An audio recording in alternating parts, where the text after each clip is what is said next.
earthquake. The word conjures visions of destruction, scenes of suffering and devastation.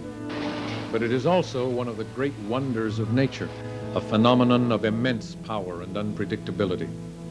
Despite extensive research into earthquakes, our scientists still cannot prevent them, nor can they predict precisely when or where they may occur. Yet, with great certainty, seismologists say a major earthquake will occur in the central United States, probably before the turn of the 21st century. This is not just speculation.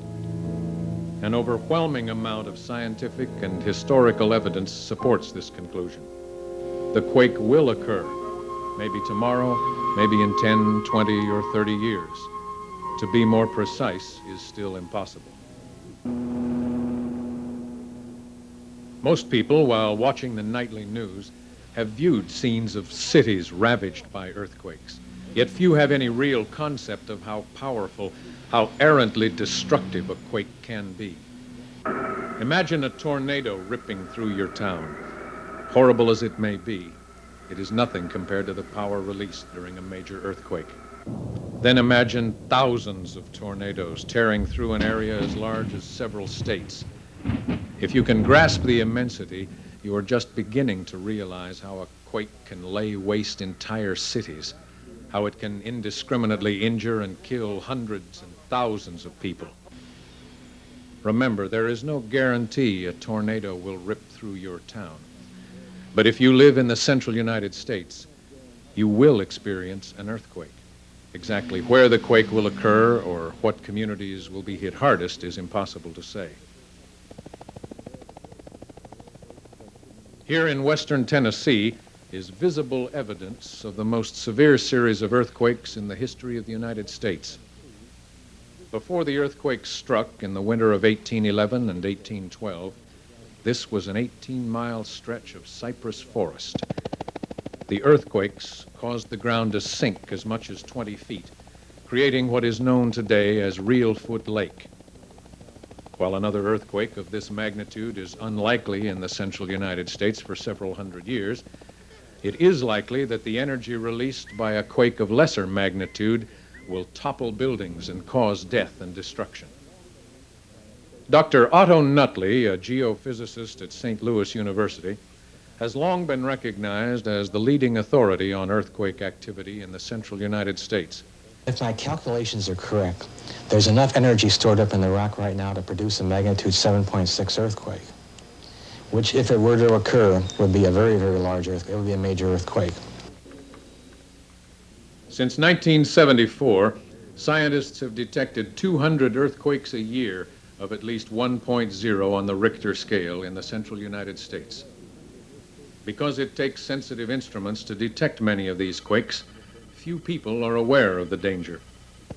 The quakes share no single fault and have been centered near such distant cities as Lawrenceville, Illinois, Cleveland, Ohio, and Marked Tree, Arkansas. Scientists tell us stress is constantly building along the earthquake faults within the central United States. Sooner or later, the energy will be released in the form of a major earthquake. Because residents of the central United States live with the threat of a damaging earthquake, each of us should be aware of what to expect when the quake occurs. When the quake does occur, there will be no warning. Instantly, the ground will start moving, and it could last seconds or minutes. There's no way of knowing. There will be no time to assess the situation, no time to make plans, to exit buildings, or to gather supplies. Buildings with wooden frames will most likely sustain the least damage. More rigid structures of brick, stone, and concrete block are most likely to sustain damage.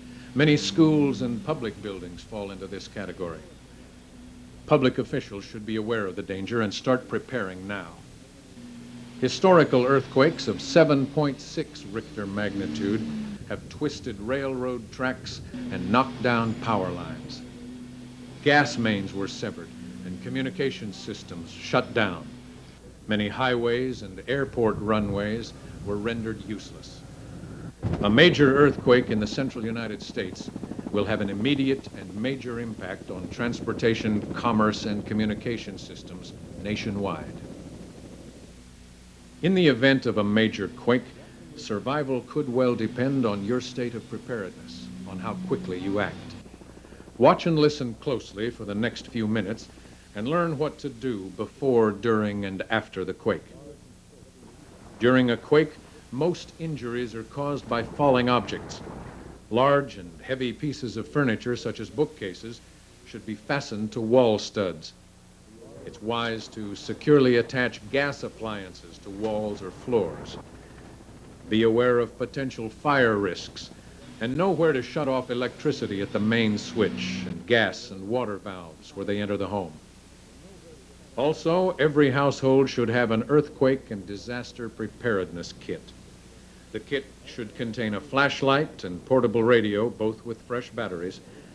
You should have plenty of fresh water and non-perishable food.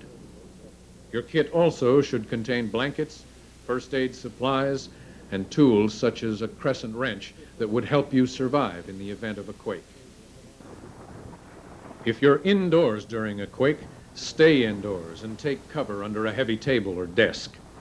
Other places of safety include halls, doorways, and interior walls. If you're outside, stay outside and move away from buildings and utility lines.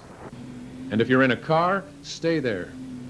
When you drive on, be watchful for hazards created by the quake, such as power lines. After an earthquake, you will experience aftershocks. Most of these are likely to be of lesser intensity than the main shock, but they are capable of causing additional destruction. So stay out of heavily damaged buildings. Check for injuries as soon as possible. Those who are seriously injured should not be moved unless in danger of further injury. Don't smoke or use an open flame. The possibility of gas leaks is high following an earthquake.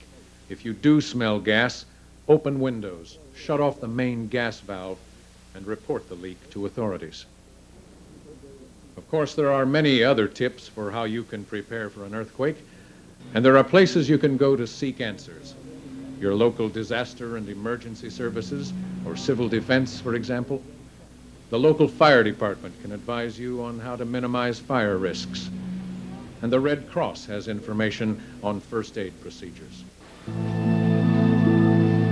Because we know a major earthquake could occur at any time, it is impossible to be too prepared.